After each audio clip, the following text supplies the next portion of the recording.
Bismillahirrahmanirrahim. Assalamualaikum warahmatullahi wabarakatuh. Alhamdulillahirabbil alamin wassalatu wassalamu ala asyrafil mursalin sayyidina Muhammadin wa ala alihi wa ashabihi ajmain amma ba'd. Wa qala Allah subhanahu wa ta'ala fil Qur'anil Karim wa huwa asdaqul qailin. A'udzu billahi minasyaitonir rajim. Bismillahirrahmanirrahim. Wa ibadur rahmanil ladzina yamshuna 'alal ardi hauna wa idza khatabahumul jahiluna qalu salama. Shadaqallahul azim. Jamaah rahimakumullah. Marilah kita panjatkan puji syukur kehadirat Allah Subhanahu wa taala atas nikmat yang telah diberikan kepada kita semua. Salawat serta salam tak lupa kita kirimkan kepada baginda Rasulullah Nabi Muhammad sallallahu alaihi wasallam. Nabi yang senantiasa menjadi panutan, menjadi suri teladan kita di dalam melaksanakan segala aktivitas keseharian kita. Selanjutnya, marilah kita tetap bersyukur kepada Allah Subhanahu wa taala atas kesehatan, kekuatan, kesempatan yang telah diberikan kepada kita semua. Jemaah rahimakumullah. Insyaallah pada kesempatan ini kita akan membahas tentang ciri-ciri ibadur rahman, hamba yang maha rahman. Di dalam surah Al-Furqan yang saya bacakan tadi, Allah Subhanahu wa taala berfirman, "Wa ibadur rahmanil ladzina yamshuna 'alal ardi hauna wa idza khatabahumul jahiluna qalu salama." Dan di antara ciri-ciri ibadah hamba yang maha rahman adalah berjalan di muka bumi ini dengan rendah hati. Kemudian wa idza khatabahumul jahiluna qalu salama. Jika diajak untuk berbantah-bantahan oleh orang-orang bodoh, maka dia mengucapkan salam. Kesempatan kali ini kita akan membahas yang pertama adalah berjalan di muka bumi dengan rendah hati.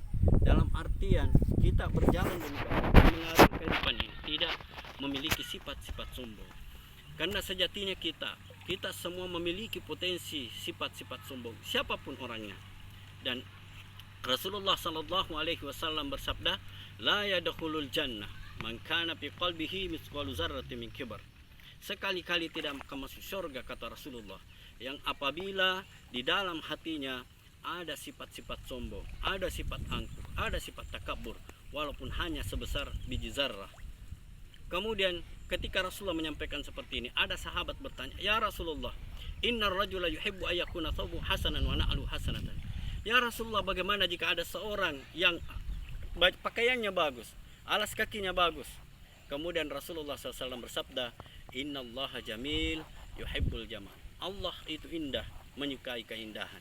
Jadi kita tidak apa-apa menggunakan pakaian-pakaian yang indah, pakaian-pakaian yang bagus, sepanjang tujuan pemakaiannya itu bukan untuk menyombongkan diri, bukan untuk membanggakan diri. Potensi kesombongan ada pada setiap individu. Yang pertama, orang yang diberikan kekuatan atau kekuasaan.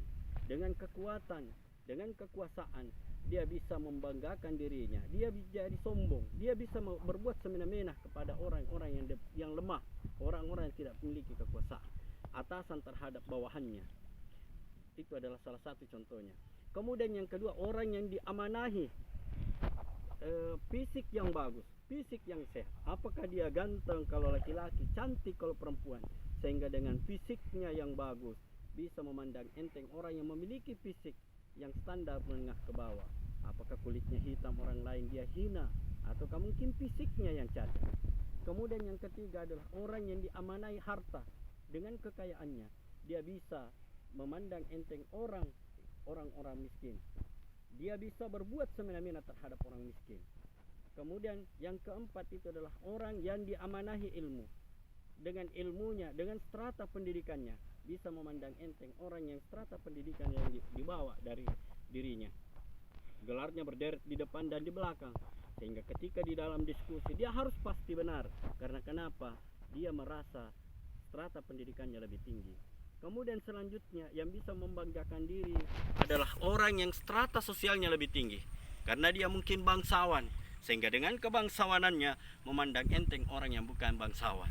Kemudian yang paling berbahaya di antaranya adalah orang yang merasa bertakwa, orang yang merasa paling beriman, orang yang paling benar cara ibadahnya, sehingga orang yang berbeda cara ibadahnya dianggap sesat, dianggap salah, dianggap bid'ah dan sebagainya. Langsung mengklaim orang bahwa engkau penghuni neraka karena cara ibadahmu bid'ah dan sebagainya. ibaratnya dia laksana menentukan siapa yang layak masuk surga dan siapa yang masuk neraka. Dia laksana memegang kunci surga dan neraka, sehingga begitu gampang memvonis orang surga dan neraka tempatnya. Jamaah rahimakumullah. Jadi kesimpulannya adalah pada hari ini bahwa salah satu di antara ciri-ciri hamba yang Maha Rahman itu adalah berjalan di muka bumi ini dengan rendah hati, artinya tidak sombong. Kemudian kesombongan itu bisa saja muncul kepada setiap individu. Apakah diamanai dengan kekuasaan atau kekuatan? Apakah diamanai dengan fisik yang bagus? Apakah dia diamanai dengan harta benda? Apakah dia diamanai dengan strata sosial? Apakah dia diamanai dengan strata sosial ataukah mungkin strata pendidikan yang lebih tinggi? Dan yang paling berbahaya adalah orang yang paling merasa bertakwa karena beda cara beribadahnya dengan orang lain. Lebih dan kurangnya mohon dimaafkan. Wallahul muwaffiq ila aqwamit thariq. Wassalamualaikum warahmatullahi wabarakatuh.